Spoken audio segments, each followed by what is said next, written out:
And so I went there, and I spent 2 hours in the cemetery.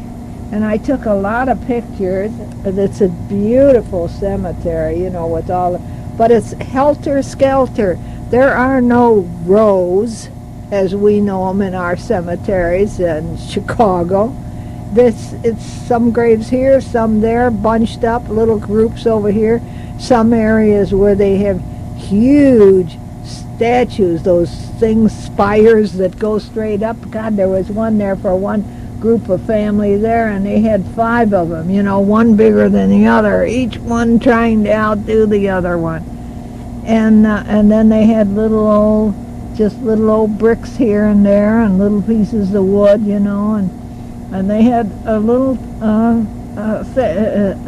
things, numbers, where you could go from 1 to 28, and it told little stories about each place that you were looking at, and that was very nice. And I noticed that there was a lot of women named Annie.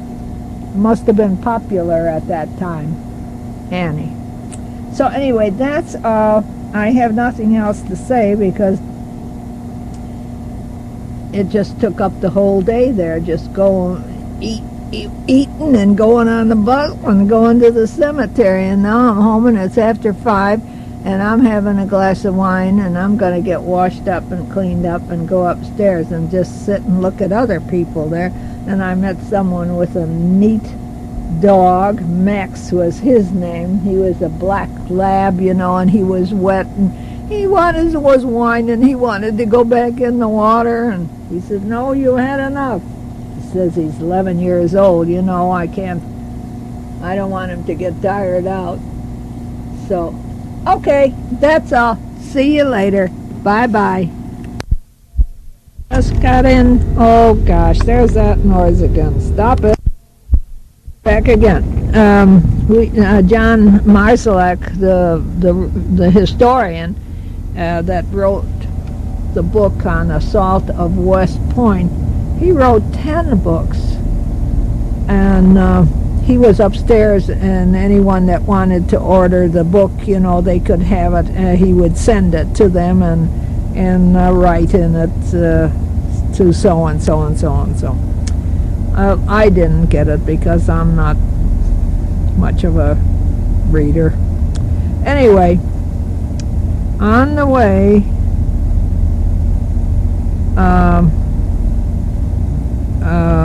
we're still doing puzzles. The one that they put up today was, like yesterday, was NFL teams and different sayings, how you could, I can't tell you because I don't do NFL, so I didn't do that at all. I looked and I saw NFL and I thought, forget it. What do I know what the Colts or the Oilers and the Steelers and that have in common with the words that were written there? And then Teresa had people in and showing them how to fold fancy napkins. She folds 30 different kinds of napkins, she says. I show you. Not me. I'm using paper. So now we played bingo. Well, there was a bunch of us there, and everybody put in $3 or $2 or $1, whatever. And I won $15 and a bottle of red wine. Well, I told her, I don't drink red wine. So we had, instead of just 3 games, we had, it was $10 in wine, $15 in wine, $30 in wine. And then we had an extra one because I gave her back the wine, and I said, make another game for the wine. So that was okay. Mrs. Pettit won 3 puzzle prizes. Oh, they're usually hats and cups with the name of the ship line on it.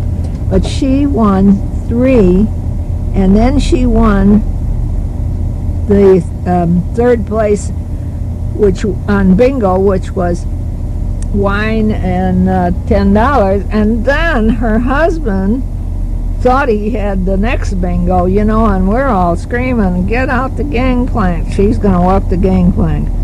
but it didn't. They give a hat. Oh, the puzzles is a hat and a cap, but this here was money.